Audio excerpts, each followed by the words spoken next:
Parel TT असणारा जो पूल आहे तो 3 महिन्यासाठी बंद असणार आहे। पालिकेच्या वतीने दुरुस्ती कामासाठी हा जो उड्डाण पूल आहे हा 3 महिन्यासाठी बंद ठेवण्यात आला आहे। कारण की आपण जर बघितलं हा पूल जो आहे या सिमेंट काँक्रिटीकरण आणि दुरुस्ती कामासाठी पालिकेने 3 महिन्यासाठी बंद ठेवण्यात आलं होतं।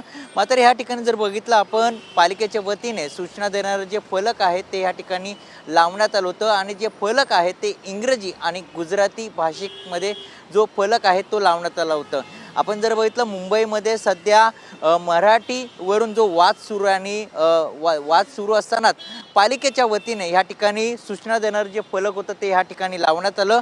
मात्र नागरिकांनी जी नाराजगी आहे व्यक्त केल्यानंतर ह्या ठिकाणी जो फलक आहे तो पालिकेच्या वतीने काढण्यात आला आणि त्यानंतर मराठीमध्ये हा जो फलक आहे आपण पाहू शकतो तो महापालिकेच्या वतीने लावण्यात आला आहे।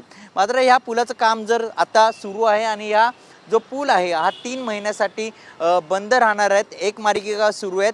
मात्र ह्या ठिकाणी जो इंग्रजी आणि गुजराती भाषेमध्ये असणारा जो सूचना देणारा फलक आहे तो अजून देखील पालिकेच्या स्टोर रूममध्ये अजून देखील त्या ठिकाणी ठेवण्यात आले कारण की याच पुलाच्या खाली पालिकेचं स्टोर रूम आहे आणि या स्टोर रूममध्ये तो फलक आहे सूचना देणारा तो फलक अजून देखील त्या ठिकाणी ठेवण्यात आले। मुंबईमध्ये वरून मराठी भाषेवरून वाद सुरू आहे आणि वाद सुरू असताना पालिकेच्या वतीने ह्या ठिकाणी असं सूचना देणारे जे फलक आहेत ते ह्या ठिकाणी लावण्यात आलं आहे।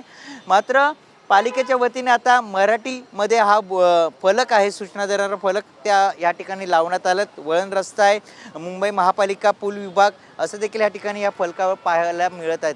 मात्र मराठी आणि हिंदीचा आणि गुजरातीचा जो वाद सुरू आहे आणि या वादानंतर असा सूचना देणारे फलक या ठिकाणी लावल्यानंतर आता मोठ्या प्रमाणात नागरिकांमध्ये एक नाराजगी देखील पाहायला मिळत आहे। कॅमेरामन नागनाथसह मयुरेश जाधव, TV9 मराठी, मुंबई।